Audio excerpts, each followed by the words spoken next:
Hello बच्चों, आज की क्लास में मैं आपको जो आपका क्लास 10th का डीओई का सपोर्ट मटेरियल है इसका चैप्टर नंबर 7 कराऊंगी, कोऑर्डिनेट ज्योमेट्री। इस चैप्टर को हमने एनसीईआरटी से कर रखा है, प्लस इसके एक्स्ट्रा क्वेश्चंस भी हमने कर रखे हैं। ठीक है, तो चलिए आज इस बुक से भी इस चैप्टर को हम कंप्लीट करते हैं। चैप्टर हमने स्टार्ट कर दिया है, क्वेश्चन नंबर 1 to 10 हम इसके कर चुके हैं। आज हमें क्वेश्चन नंबर 11 से कंटिन्यू करना है। क्वेश्चंस को स्टार्ट करने से पहले आप लोगों को मैं एक चीज़ बताना चाहूँगी। अनअकैडमी पे इस टाइम पे एक बहुत ही अच्छा ऑफ़र चल रहा है। वो ऑफ़र क्या है? अनलॉक 20 का। तो अनअकैडमी पे अगर आप 29 अगस्त से 31 अगस्त तक के बीच में कोई भी सब्सक्रिप्शन लेते हैं सीबीएसई का, तो आपको उस पर 20% का ऑफ़ मिलेगा। लेकिन ये 20% ऑफ तभी मिलेगा जब आप मैथ्स बाय श्वेता का कोड यूज़ करेंगे। तो जो भी आप सब्सक्रिप्शन ले रहे हैं, अगर आप उस पर ये कोड लगाते हैं मैथ्स बाय श्वेता, तो डायरेक्ट जो आपकी सब्सक्रिप्शन अमाउंट होगी वो 20% से कम हो जाएगी। और कितनी हो जाएगी? जो कम हो के वो आपको पे करना पड़ेगा। ठीक है, जैसे अगर आप देखें 24 मंथ का अगर आप कोई सब्सक्रिप्शन लेते हैं तो आपकी 38,000 अप्रॉक्स में वैल्यू थी। कोड लगाते के साथ ही 30,000 की हो जाएगी। इट मीन्स आप 7,500 के अप्रॉक्स डायरेक्ट सेव करेंगे। बहुत ही अच्छा ऑफ़र है ये। जल्दी से जल्दी पेरेंट्स को अपने इस ऑफ़र के बारे में बताइए। साथ साथ डेट ज़रूर बता दीजिएगा कि अगस्त 29 से 31 तक का ही ये ऑफ़र है। आप अपने फ्रेंड्स वगैरह को भी बता सकते हैं। अगर उनको अनअकैडमी का सब्सक्रिप्शन चाहिए तो वो भी ले सकते हैं, क्योंकि आपको पता है कि अनअकैडमी पे जो लाइव क्लासेस होती है वो टॉप एजुकेटर्स के थ्रू होती है। सबकी लिंक, जो क्लास वाइज लिंक है ना, वो सारी लिंक्स मैं आपको नीचे दूंगी डिस्क्रिप्शन में, आप वहाँ से देख लीजिएगा। ठीक है, कोड का ध्यान रखिएगा, मैथ्स बाय श्वेता का कोड लगाना है। चलिए अब हम वापसी आ जाएं अपने क्वेश्चन पे। तो अगर हम यहाँ पर देखें अपना, तो हमने लास्ट क्लास में क्वेश्चन नंबर 1 to 10 कंप्लीट कर लिए थे। फिल इन द ब्लैंक्स कुछ क्वेश्चंस थे हमारे पास और कुछ एमसीक्यू क्वेश्चंस थे। आज हमारे को क्वेश्चन नंबर 11 से स्टार्ट करना है। तो देखिए क्वेश्चन नंबर 11 आपके पास यहाँ है। The coordinate of a point where line x upon A plus Y upon B is equal to 7 intersect Y axis are. आपको उस पॉइंट के कोऑर्डिनेट बताने हैं जो वाई एक्सिस पे इंटरसेक्ट करेगी। तो वाई एक्सिस पे तो कहीं यहाँ पर जैसे इंटरसेक्ट हो रही है ना, तो इस केस में x की वैल्यू तो हर हाल में 0 ही होगी, होगी नहीं होगी? तो आप इसमें क्या करो, x की वैल्यू को 0 रख दो। तो x upon A plus Y upon B is equal to 7 है, तो 0 upon A plus Y upon B is equal to 7, तो ये तो 0 ही बन गया। अब मैंने क्या किया, इस b को फिर मैं अब उधर ले गई, तो y की वैल्यू आ गई 7b। तो कोऑर्डिनेट्स कौन कौन से आ गए? 0 और 7b। तो c आपका आंसर। क्लियर?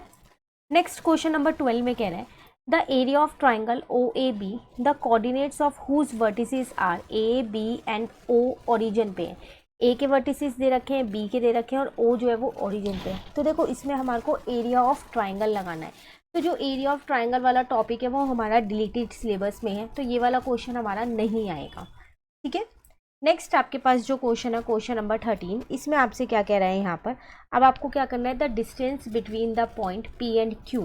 पी और क्यू के बीच का क्या करना है, आपको डिस्टेंस बताना है। तो डिस्टेंस फॉर्मूला लगाएंगे तो डिस्टेंस पता चल ही जाएगा, है ना। तो पहले ये कोऑर्डिनेट्स आगे लिख लेते हैं एक ब्लैंक पेज पे, उसके बाद सॉल्व करते हैं। तो पी है -11/3 और 5, तो यहाँ लिख लेते हैं। क्वेश्चन नंबर 13 है, तो -11 अपॉन में क्या था आपके पास 3,5। ठीक है, एंड क्यू कितना है आपके पास? क्यू है आपके पास -2 अपॉन में 3 और 5। तो किसी को भी x1 x2 मान लो, किसी को भी y1 y2। तो ये x1 y1 मान लिया मैंने, ये x2 y2 मान लिया। अब पी क्यू, तो डिस्टेंस फॉर्मूला होता क्या है, under root x2 minus x1 का whole square plus y2 minus y1 का होल स्क्वायर। ठीक है, यही होता है ना। चलो वैल्यूज को पुट करते हैं। तो x2 की जगह लिखा -2/3, x1 की जगह है -11/3। तो देखो यहाँ भी माइनस है और फॉर्मूले में भी माइनस है, तो ये प्लस हो जाएगा 11/3। ठीक है, y2 की जगह 5 है, y1 भी 5 है। ठीक है ना। तो P Q is equals to में, अब देखो 11 में से 2 जाएगा तो 9 बचेगा, 9/3 का होल स्क्वायर प्लस 0। तो इसके आगे अगर हम यहाँ देखें तो इसको मैंने इससे कट कर दिया, यहाँ पर 3 आ गया। ठीक है, 3 का स्क्वायर कितना होता है मेरे पास यहाँ पर, 3 जा 9 हो जाएगा। या फिर आप इसको ऐसा करो, 3 का स्क्वायर ही रहने दो, क्योंकि अभी हमारे पास रूट है। 0 लिखो ना लिखो एक ही बात है। तो यहाँ आ जाएगा, स्क्वायर से रूट कट गया, 3 आ जाएगा। तो आपको क्या बताना था इस क्वेश्चन में, डिस्टेंस। तो इसका आंसर आ गया 3 यूनिट्स। क्लियर है? नेक्स्ट क्वेश्चन नंबर 14 है आपके पास। The distance between the points, आपको यहाँ ये दो पॉइंट्स दे रखे हैं, एक है 5 cos 35, 0, इसका मतलब ये x की वैल्यू और ये y की है, एंड 0, 5 cos 55, मतलब ये x की वैल्यू है, ये y की वैल्यू है। आपको इन दोनों के बीच का क्या करना है, यहाँ डिस्टेंस निकालना है। तो अब डिस्टेंस निकालेंगे कैसे, पहले इसको आगे लिख लेते हैं। तो क्वेश्चन नंबर 14 है हमारे पास यहाँ पर।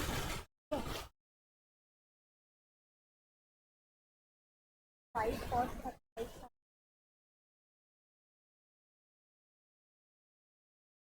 और एक हमारे पास क्या है, तो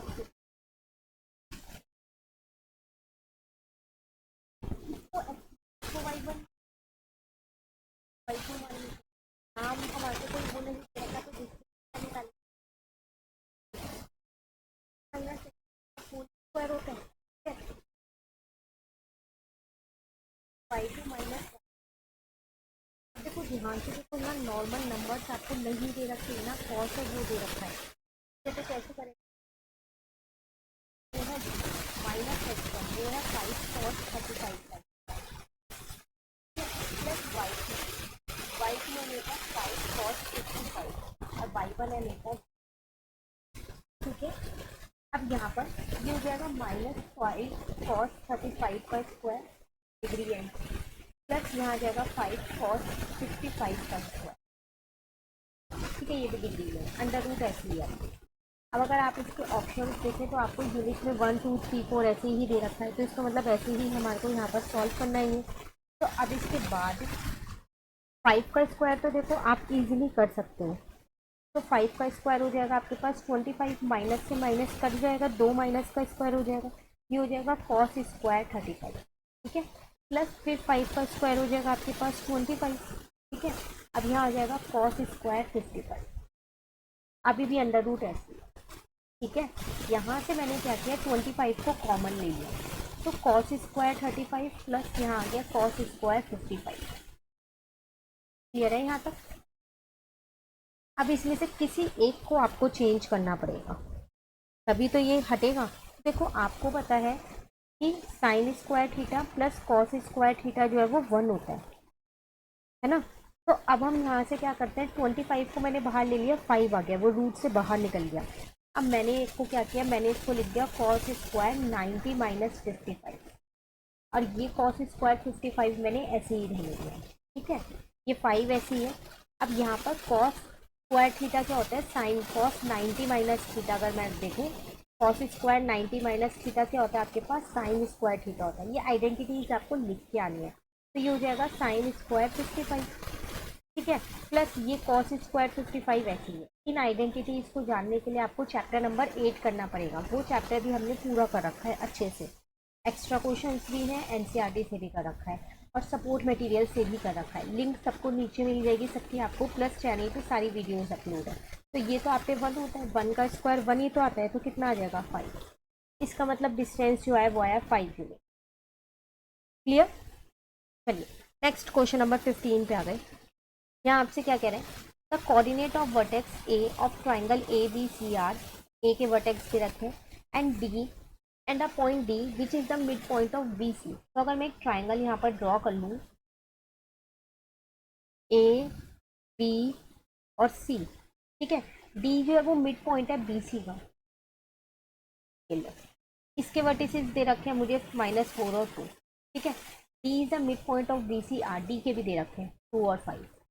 the coordinate of the centroid, आपको इसके कोऑर्डिनेट्स निकालने हैं यहाँ पर सेंट्रॉइड के, ठीक है। वो कैसे निकालेंगे, तो देखो पहले ना हम क्या करते हैं, इसमें सेंट्रॉइड बनाते हैं। तो सेंट्रॉइड मतलब है ये वाला जो पॉइंट होता है, ये जो मीटिंग पॉइंट है, ये निकालना है आपको इसके पॉइंट कोऑर्डिनेट्स निकालने हैं। तो मैं सेंट्रॉइड्स के कोऑर्डिनेट को ना एक्स और वाई मान लेती हूँ, तो पहले मैं यहाँ लिख देती हूँ, लेट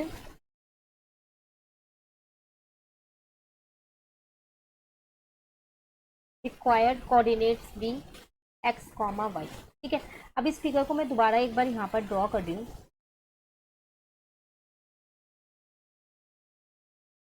ये डी मिड पॉइंट था बी सी का, तो जब भी ये सेंट्रॉइड होता है ना, देखो ये हमेशा इसको 2:1, इसको मैंने ओ नाम दे दिया, 2:1 में बांटता है। ठीक है, अब मुझे ए और डी दोनों के कोऑर्डिनेट्स पता है, ए के हैं -4 और 2, और डी के भी मुझे पता थे, डी के कितने 2 और 5 है। तो इसमें मैं सेक्शन फॉर्मूला लगा सकती हूँ अपना, वो क्या होता है, x is equals to m2x1 plus m1x2 upon में क्या होता है m1 m2।